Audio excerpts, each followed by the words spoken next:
80 ton तक भारी और 5 स्टोरी बिल्डिंग जितने ऊंचे ये अजीब शक्लों वाले पत्थर यहाँ इस वीरान आइलैंड तक कैसे लाए गए और इनका मकसद क्या था। साउथ ईस्टर्न पैसिफिक ओशन के बीचों बीच किसी भी आबादी से 1900 किलोमीटर दूर एक पुरअसरार जजीरा है जिसको ईस्टर आइलैंड कहा जाता है।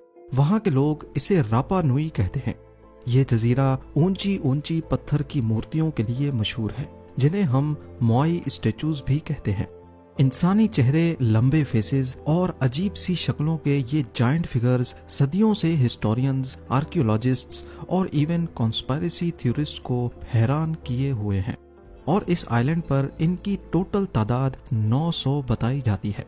किसने बनाए, क्यों और कैसे बनाए, और सबसे शॉकिंग सवाल, इनको मूव कैसे किया गया। आइए इस राज को स्टेप बाय स्टेप इस शॉर्ट वीडियो में समझते हैं। तकरीबन 1200 एडी में कुछ पॉलिनेशियन लोग रास्ता भटक कर इस आइलैंड तक पहुंचे थे। ये लोग कुछ ही अरसे में जबरदस्त स्टोन कार्वर बन गए। इन लोगों ने एक वॉल्केनो के पास मिलने वाले नरम पत्थर, जिसे वॉल्केनिक टफ कहा जाता है, से मोआई बनाना शुरू किए। आज भी अक्सर मोआई उसी क्वेरी में अधूरे पड़े नजर आते हैं, जैसे किसी आफत की वजह से इन्होंने अचानक काम बंद कर दिया हो।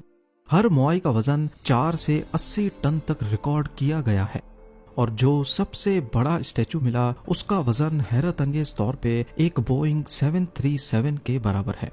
फिर भी ये स्टैचूज कई मील दूर तक ले जाए गए। कुछ थ्योरिस्ट का ख्याल है कि इन्हें लकड़ी के रोलर्स पर घसीटा गया और कुछ का कहना है कि रोप्स और मैन पावर से इन्हें सीधा खड़ा करके चलाया गया। लेकिन 1600s में अचानक ये लोग आइलैंड छोड़कर कहीं चले गए। जब यूरोपियंस 1722 में यहाँ आए तो वहाँ सिर्फ 3000 लोग बचे थे, जबकि पहले वहाँ 15,000 लोग बसते थे। आइलैंड बिल्कुल सुनसान था, ज्यादातर स्टैचूज गिर चुके थे, उनके चेहरे मिट्टी में दफन हो चुके थे। एक थ्योरी कहती है कि रापा नुई लोगों ने अपना एनवायरनमेंट खुद बर्बाद कर दिया। अब जाहिर है हर मोआई को मूव करने के लिए लकड़ियां भी बहुत ज्यादा चाहिए थी। ये लकड़ी ये आइलैंड पर मौजूद जंगलात से ही काटते थे और इस तरह पूरा जंगल ही खत्म हो गया। एक्सपर्ट्स का कहना है कि जंगल खत्म हो जाने की वजह से इस आइलैंड का नेचुरल बैलेंस बिगड़ गया और यहाँ काश्तकारी होना भी बंद हो गई।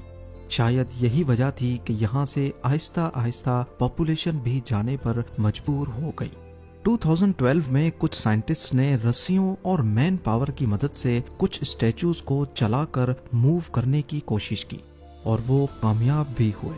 एक्सपर्ट्स का कहना है कि रापा नुई के लोगों ने ये स्टैचूज अपने एंसेस्टर्स को इज्जत देने के लिए बनाए थे।